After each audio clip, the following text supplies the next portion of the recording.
के अंदर से उठ जाओ भाई, उठ जाओ प्लीज। हम भीख मांग रहे भाई, उठ जाओ, निकल जाओ। है क्या ये क्या चीज है? यो कुछ शरारती बच्चों ने भद्दी भद्दी गालियां। तो गाइस आप देख सकते हो ये क्या खाना है, तो घुसा हुआ है। मैं निकल जाओ उसके बाहर से। बचपन में गलतियां होती हैं और बचपन में गलतियों से सुधरने का अवसर भी होता है। वाह, नीला टॉयलेट के लिए और लाल बाथरूम के लिए। मुझे तो गालियां दी गई, मेरी स्वर्गीय माता को भी गालियां दी गई। आर्मी में तुम्हारी जो आक्रोश है उसको भली बातें समझ सकता। समय है इन बच्चों को गले लगा करके राह दिखाने। प्रधानमंत्री नरेंद्र मोदी को आप सुन रहे थे। पीएम मोदी ने माफ कर दिया है, गालीबाजों को पीएम मोदी ने माफ किया है।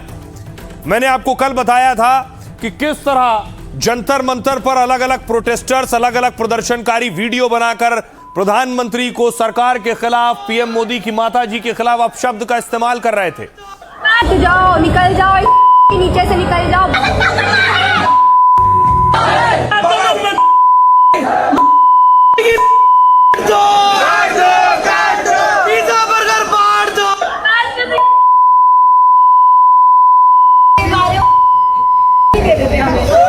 और अब देखिए, इसी में से एक और बच्ची थी जिसने इसी तरह की गालियां दी, उसके पास खिलाफ एफआईआर हुई, अब उसने माफी मांगी। और जो घुसा हुआ है मैं निकल जाओ उसके बाहर से। मैंने जो करा वो माफ़ी के लायक नहीं था। मैंने बहुत गंदी चीज़ें बोली है, बट ये मेरी पहली और आखिरी गलती होगी। इसके बाद मैं ऐसा कुछ नहीं करूँगी। मैं पूरे देश से माफ़ी मांगती हूँ। मैं इतनी शर्मिंदा हूँ, मैं अपनी नज़र भी नहीं उठा पा रही हूँ। के अंदर से उठ जाओ भाई। अब आपको बताऊं कि माफी मांगी जिस बच्ची ने, वो क्या कहते हुए माफी मांग रही है। जंतर मंतर पर प्रदर्शन के दौरान पीएम मोदी को गाली दी। इसके बाद लड़की के खिलाफ नोएडा में शिकायत दर्ज हो गई। एफआईआर दर्ज होने के बाद से परिवार फरार था और अब वीडियो जारी कर लड़की ने माफी मांगी। ये माफी का वीडियो में कहा वो सिर्फ 15 साल की है, इसलिए तस्वीर हमने धुंधली की है।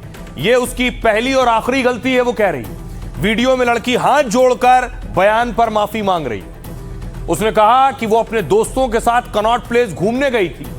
वहां छात्र प्रदर्शन चल रहा था, वहां कुछ लोग पीएम के खिलाफ आपत्तिजनक नारे लगा रहे थे। उसी माहौल और भीड़ के बहकावे में आ गई। 30 जुलाई को उसके खिलाफ केस दर्ज किया गया था। अब देखिए, सीजेपी के चीफ अभिजीत दीपके कह रहे हैं, कॉकरोच पार्टी के फाउंडर दीपके ने सवाल किया, क्या सरकार अब केस भी वापस लेगी? अगर गाली देने पर एफआईआर दर्ज होनी है तो सबसे ज्यादा बीजेपी आईटी सेल पर होनी चाहिए। यह कार्यकर्ता कई साल से गंदी गंदी गालियां दे रहे हैं। बीजेपी के कई नेताओं पर भी केस दर्ज होने चाहिए। नेहा बोरा है आयसा की नेता। नेहा ने नोएडा की छात्रा का समर्थन किया है। कहा उनके खिलाफ दर्ज एफआईआर कराने पर सवाल उठाए। नाबालिग पर 6 एफआईआर दर्ज किए गए। रेप हत्या की धमकी मिल रही है। पूछा नाबालिगों के खिलाफ कानूनी कार्रवाई क्यों हो रही है? गाली का मुद्दा जवाबदेही से बचने के लिए उठाया जा रहा है। आइए सुनिए जरा, माफी मांगने वाली जो छात्र है प्रदर्शनकारी, वो क्या कह रही है और बाकी लोग क्या कह रहे हैं, सुनिए। मैं भी मात्र 15 साल की हूँ। मैंने जो करा वो माफ़ी के लायक नहीं था। मैंने बहुत गंदी चीज़ें बोली है, बट ये मेरी पहली और आखिरी गलती होगी। मैं पूरे देश से माफ़ी मांगती हूँ। मैं इतनी शर्मिंदा हूँ, मैं अपनी नज़र भी नहीं उठा पा रही हूँ। पूरे देश के स्टूडेंट्स को ये लोग डराने की कोशिश कर रहे हैं कि हिम्मत मत करना फिर से बीजेपी की सरकार से सवाल करने का, हिम्मत मत करना फिर से प्रोटेस्ट करने का। अगर डेमोक्रेसी में बिलीव करते तो देश भर में स्टूडेंट्स को ये लोग तंग नहीं करते। These people don't believe in democracy. जहाँ तक माफी मांगने की बात है, मुझे उम्मीद है कि जो भाजपा के आईटी सेल वाले हैं, जो हमारी हर पोस्ट, हर वीडियो पे गालियां लिखते हैं, उनको भी मोदी जी माफ कर देंगे, क्योंकि वो तो बहुत सालों से श्रद्धापूर्ण गालीबाजी और इन सब गंदगी में लगे हुए थे। लेकिन उम्मीद है प्रधानमंत्री जी उन्हें भी माफ करेंगे। तो नेता कह रहे हैं पीएम मोदी माफ करेंगे। पीएम मोदी का एक वीडियो और आया जहां गाली देने वाले छात्रों और प्रदर्शनकारियों को उन्होंने माफ किया। भद्दी भद्दी गालियां बोली। मुझे तो गालियां दी गई, मेरी स्वर्गीय माता को भी गालियां दी गई। बचपन में गलतियां होती हैं और बचपन में गलतियों से सुधरने का अवसर भी होता है, और यही तो बचपना है। मैं उन्हें माफ करना चाहता हूं। समाज भी मेरी इस बात को स्वीकार करे। बच्चे भी हमारे हैं, उन्हें राह दिखाना हमारा काम है। कुछ शरारती बच्चों ने भद्दी अब देखिए, पीएम मोदी ने माफी मांगी तो बीजेपी के पूर्व नेता प्रवक्ता रहे शहजाद ने एक वीडियो बनाया। डिक्टेटरशिप क्या होती है, असली इमरजेंसी क्या होती है, उनसे सीखे मोदी जी। 3 इंस्टाग्राम यूजर्स ने राहुल गांधी का अपमान किया केरलम में, तो केस बुक हो गए। पीसफुल प्रोटेस्टर्स के आपकी सरकारों ने तो केस विड्रॉ कर दिए, कॉकरोच पार्टी वाले। और केरलम में 5000 लोगों पे केस हो गए। कर्नाटका में कोई पोस्टर दिखा रहा है, उस पर केस हो गया। असली डिक्टेटरशिप क्या होती है। अब देखिए, प्रधानमंत्री नरेंद्र मोदी ने क्या कुछ कहा बच्चों से जो उनके खिलाफ अपशब्दों का इस्तेमाल कर रहे थे। पीएम मोदी ने वीडियो बनाया, जंतर मंतर पर गाली को लेकर पीएम मोदी का यह संदेश था।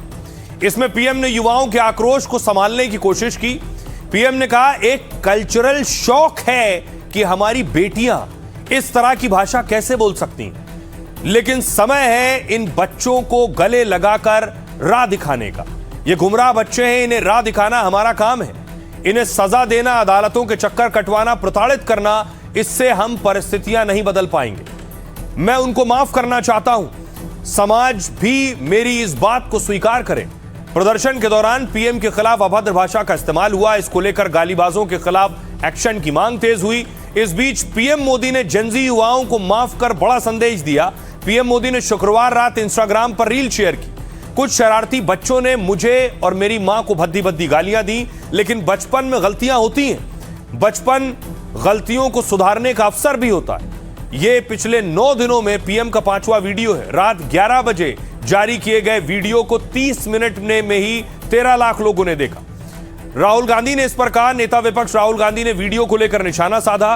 राहुल ने कहा, पीएम मोदी छात्रों की चिंताओं को दूर करने में नाकाम रहे हैं। छात्र उनसे माफी के हकदार हैं, न कि उनकी माफी के।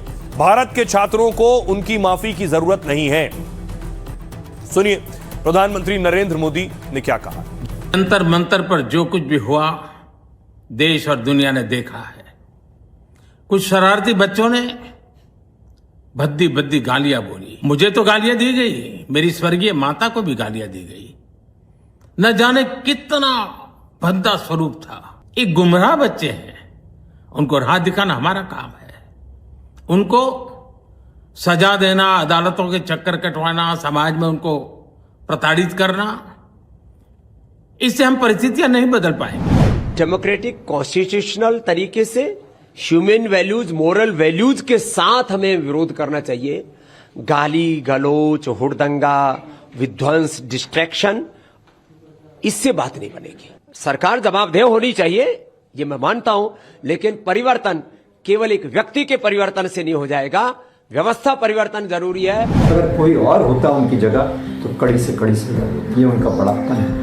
ऐसे प्रधानमंत्री जी को मेरा कोटि कोटि नमन। दुनिया के लिए टफ मास्टर है और अपने देश के लिए और देशवासियों के लिए मोम की तरह है। विद्यार्थी अपने हिम्मत पर जंतर मंतर पर आए, देश की सड़क पर आए और अपने न्याय और अपने हक के लिए उसने बहुत बड़ी जंग छेड़ी और वो जीत गए। तो आपके पास कौन आया था हाथ जोड़कर कि हमें माफ करिए, या अपने आप माफ कर रहे हो? किसने माफी मांगी? हुकूमत ने इन बच्चों के साथ वादा किया है कि उनके खिलाफ कोई कार्रवाई नहीं होगी। जबान की अपनी अहमियत होनी चाहिए।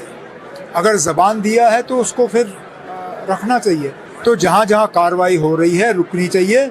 जहाँ एफआईआर दर्ज है उन एफआईआरों को वापस लिया जाना चाहिए। सच्चाई से भागना चाहती है सरकार। जवाब चाहिए कि छात्रों के ऊपर गोली क्यों चलाई आपने भाई? अगर आप माफ भी नहीं करेंगे तो गाली देने का क्या होगा? सजा क्या करा दोगे आप? भविष्य बर्बाद करोगे उनका। गरिमापूर्ण तरीके से बात होनी चाहिए। प्रधानमंत्री जी के मुंह से ये बातें अच्छी नहीं लगती। सही बात कहा है प्रधानमंत्री जी ने कि जो बच्चे किन्हीं कारणों से गलत रास्ते पर भटक गए हैं, उनको विकास के मुख्य धारा में उनकी प्रगति के लिए काम करने के लिए उनको माफ करना चाहिए। उनको सही सलाह दे करके सही रास्ते पर ले आना चाहिए। तो माफी देने की जगह माफी मांगने की जरूरत थी। आपको चाहिए था उन छात्रों से, युवाओं से माफी मांगे जिनको अपना हक मानते हुए आपकी पुलिस ने लहूलुहान किया है।